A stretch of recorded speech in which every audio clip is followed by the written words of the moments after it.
good, y'all? It's the Demouchets React, and we're back with another video. Who we got today, Steve? Today we're back with another American reaction. So excited about this video. If you're new to us and we're new to you, make sure you scroll down, hit that subscribe button, and turn on the post notification bell because we're on the road to 200K. And we cannot get there without you guys, all right? Join the family. Without further ado, let's get into the video. Let's get it.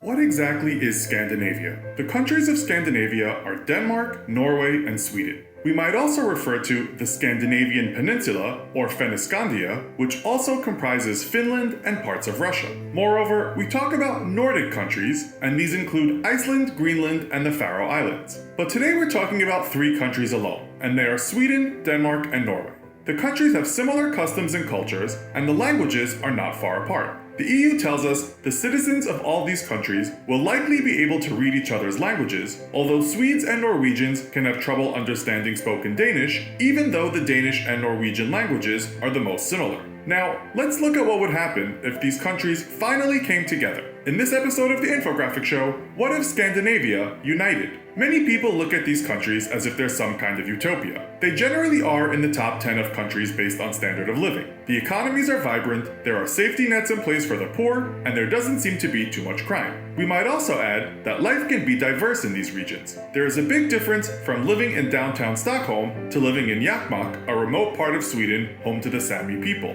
The same goes for the hinterlands of Norway, although Denmark could be said to be much less diverse in terms of geography and culture. How big would the population be in United Scandinavia? According to Worldometers, 9.9 million people live in Sweden, 5.3 million people live in Norway, and 5.7 million people live in Denmark. Now, let's get the calculator out. The entire population of the United Scandinavia would be nearly 21 million. That still isn't very big. It's about the same amount of people that live in Sri Lanka, less than Australia, and almost equal to the metropolitan area populations of Sao Paulo, Brazil, or Mumbai in India. Now, let's add up the GDPs of these countries. According to the International Monetary Fund, the GDP of Sweden is $538.6 billion, the GDP of Norway is $396.5 billion, and the GDP of Denmark is $324.5 billion. Time for the calculator again. The entire GDP of our United Scandinavia, according to these numbers, would be $1.3 trillion.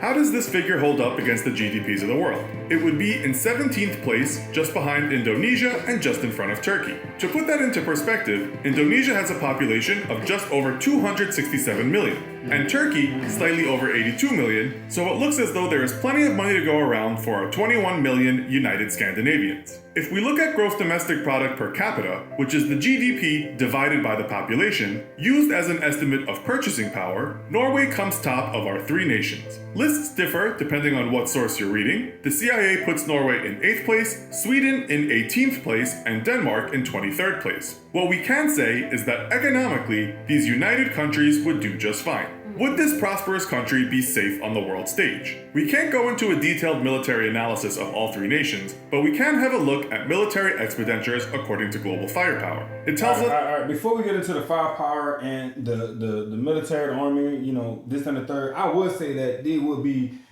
amplified to be one of the happiest people in the world.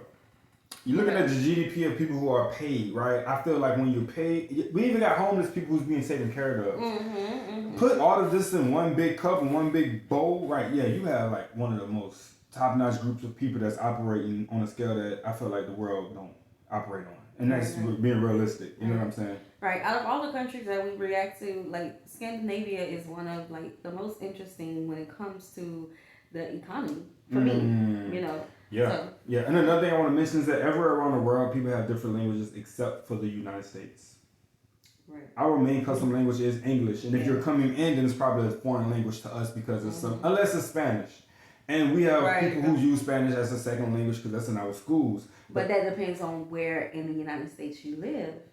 Here, it's English. Yes, but I'm talking about Spanish, the other languages. Okay, yeah. Like in Louisiana, we have French immersion and we have Spanish. French, yeah. Do we have Spanish immersion? I know that we're taught, like, those are the 2 languages that we had to choose from to learn Spanish in school. And French. Right. Correct. But other places in the United States, they have different languages to choose based on, like, you know, the history of that state and That is the true. people. Yeah. And I think it's also because of the location that people usually move to. Think about that. Because when you move to certain locations, depending on that the state that we were talking about in the U.S., it would be more common sense to have that type of language as a learning tool. So that's interesting to know. That Sweden has the 31st most powerful military in the world and spends $6.2 billion on defense. Norway was ranked 36th, but was said to have spent $7 billion on defense. Denmark was 54th on the list with a defense budget of $4.4 billion. Altogether, that's a combined defense budget of $17.6 billion. On the world stage, that would put the combined defense budget of these countries in 15th place behind Israel and in front of Canada. But how would the people be getting along in other matters concerning well-being? That, of course, is hard to say. But if you look at the World Economic Forum's top 10 list of standard of living around the world, it looks like our United Scandinavia would do well. It has Denmark in 3rd place, stating that it rates very high in equality and opportunities for upward mobility. Sweden was in 6th place, with the report saying lifestyle, nutrition, and general well-being of its people. Norway is behind in 7th place for many of the same reasons. All countries fare well on lists determining healthcare, with Business Insider saying that Norway spends more on healthcare per person than any country in the world. Life expectancy in all these nations is also high, with Sweden being 82.4 for both sexes, Norway 81.8, and Denmark 80.6. That makes life expectancy for our United Scandinavia 81.8. As for how the young are educated, there are many lists out there you can check. Countries such as Singapore and South Korea often come high in terms of academic performance, but low in terms of student stress. One country that is often extolled for its education system all around is Finland. So maybe our United Scandinavia can look there for help. Still, on most lists, Norway, Denmark, and Sweden don't do too badly. Another thing is that not only do these countries have languages they all understand, but if you visited Scandinavia, you'll know that many people speak exceptional English. In fact, Denmark and Sweden often come top in lists that judge the best speakers of English as a second language in the world. On the lists, we could find all 3 countries get in the top 4, with only the Dutch getting in the way of Scandinavians taking gold, silver, and bronze. In terms of job opportunities and other opportunities in life, this ability to be super fluent in English makes our United Scandinavia a special place. So, what if Scandinavia united? In the UK's independent newspaper in 2016, a Norwegian hotel tycoon and billionaire said that's what should happen. He said a Scandinavian superstate could be made due to proximity, similarities in culture, and language. Think about what a fantastic country we would have been together, he said, talking about how each country and their innovations would be even better if they were one. A united Scandinavia is discussed on Quora many times, with lots of people thinking it would be a good idea. Still, some say it wouldn't have the economic or military strength to truly become a great global superpower. Powerful or not, most agree it would be a pretty prosperous place. So, what do United Alright, y'all, we're gonna hold up. Wait a second, 1 second. Yeah, boom. We're gonna stop right there, man. One thing he didn't mention, what I think he should have, was about this athletics. Okay. About the Olympics or the global scale about how people, go country to country to have these, these football games and whatnot. I feel like they would be a record for. They'll be dope. Yeah. I don't know. I mean, y'all have the history of being Vikings. Yeah. So I think they would have a chance at being a military superpower. I think so too. And y'all can't sleep on that idea, man, because that's crazy. They'll go crazy. Y'all let us know what y'all think about becoming crazy. a super state or whatever it's called, child.